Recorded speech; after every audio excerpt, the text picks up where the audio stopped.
This is Red. Hey people, Joshua here. I got 4 words for you, Little Red Riding Hood. This is a character we all know and love, and in this video, I'll be fixing her design and giving you 3 steps to create awesome characters. Let's get into it. Step 1. Know your character. This is where we figure out our character's story, personality, backgrounds, and what motivates them. It's super important to make our characters more believable. For instance, if we're drawing an athletic character, we want to give them characteristics of athletes, like well-developed muscles and a steady stance. Stereotypes could also be used to trick the audience, as in the case of Prince Hans of the Southern Isles in the Disney movie Frozen. Spoiler alert if you haven't watched Frozen since 2013. When we first see Prince Hans, he has a design that looks good and noble, but as we find out at the end of the movie, he turns out not to be so good and noble. A good way to know your character is by listing out a couple of their core attributes. In the case of Red, I wanted to do a modern spin on the classic tale, Little Red Riding Hood. So she's got to have a few of Little Red's attributes. She's got to be young, female. I felt that a modern Little Red would probably be an amateur hiker. She has to have some modern characteristics. I wanted to include a couple nods to the classic tale. I want her to be sweet but capable. And lastly, I want to give her a colorful color palette, but include some dark elements in her design. But first things first, research. When it comes to research, Google is your friend. Search for keywords associated with the character you're creating. In this case, I typed in things like hiker, girl, axe, forest, hoodie, basket, and wolves because these are all connected to Little Red's original story. Step 2. Create your character.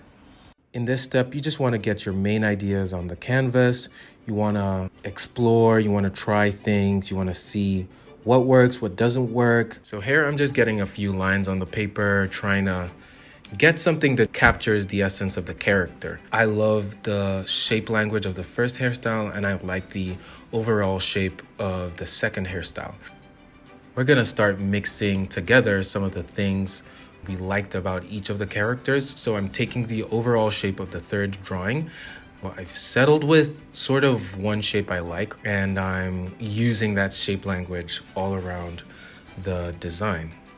So with her, I'm sort of going for a tomboyish look. So I'm gonna give her like a regular shirt. And now I'm starting with her face. Style is just basically how you choose to draw. So you could determine that you like to draw eyes a certain way, or noses a certain way, or lips a certain way. So, and that's what develops your style. Just let me know in the comments if you would like a tutorial on finding your style.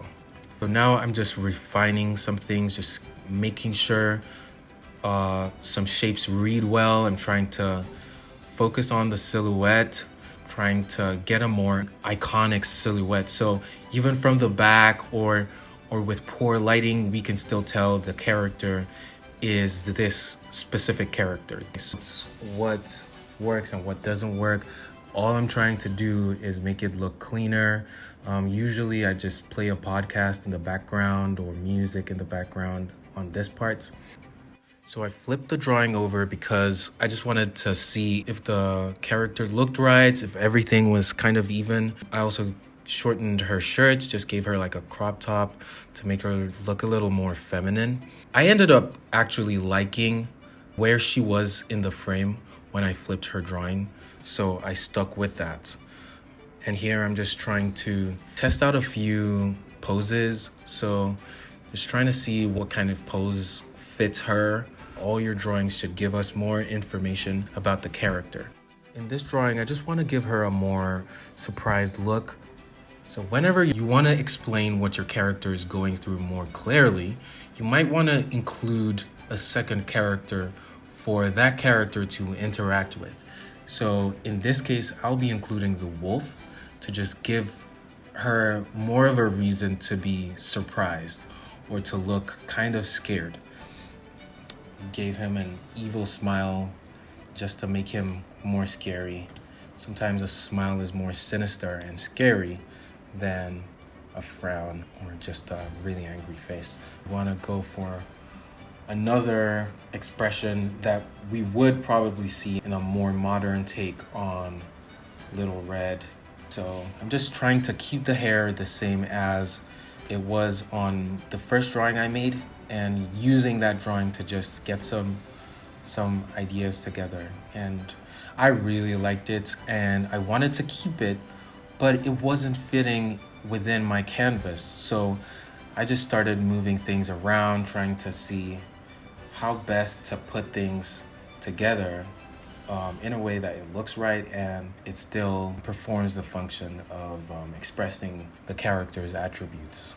If you're drawing for too long and you're not flipping your canvas, you can end up having something that just doesn't look right when flipped.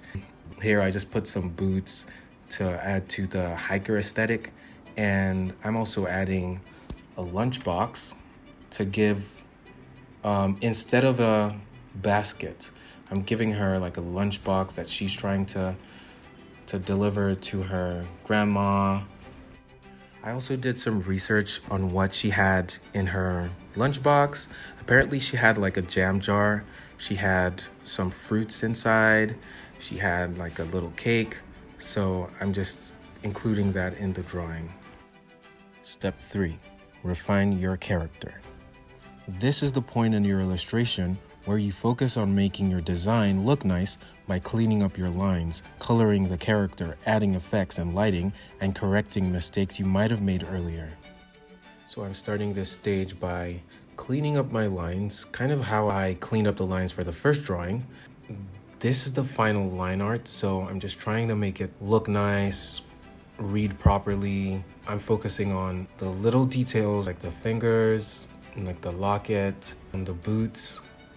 Here you're just trying to make the drawing look as clean as possible, just really nice, really neat. Usually what I try to do is make sure that each step reads by itself. So the first step, know your character, obviously can't read by itself because you've not really done any drawing yet. But the second step, create your character.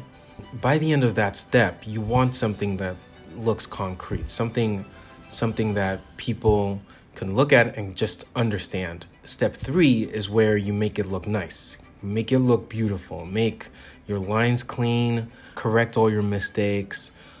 So I darken the lines. I tend not to press hard on my pencil, so I just make sure the lines are darker by duplicating the line layer, and then I merge the two line layers together.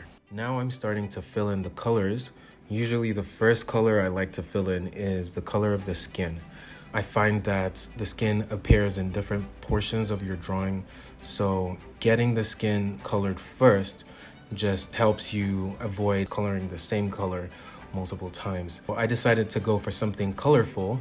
This color scheme is the primary color scheme, which is known for being quite colorful. It's just red, yellow, blue, but I pushed the yellow toward orange a bit, and then I varied the saturation of the colors. So her hair is the dark touch I was talking about before. It kind of looks black, but I used blue to color in the hair. It's kind of a desaturated dark navy blue.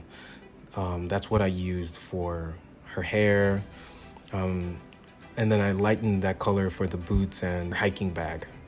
Coloring the lunchbox, the color of her skin just looks kind of off. So those are some of the things I'll go back and just color over.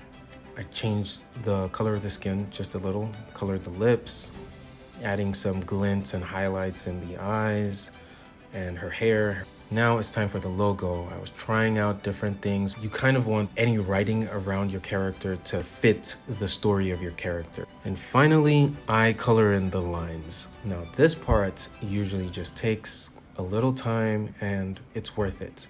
Just lock the pixels on the line layer and use a darker color than the color of the portion you're coloring, and just go over each part. It helps if it's kind of saturated too, so it gives a really lively look to your drawing. And that's it. And here we have the final piece. Let me know if you saw the wolf in the opening shot. Please like and subscribe. Bye.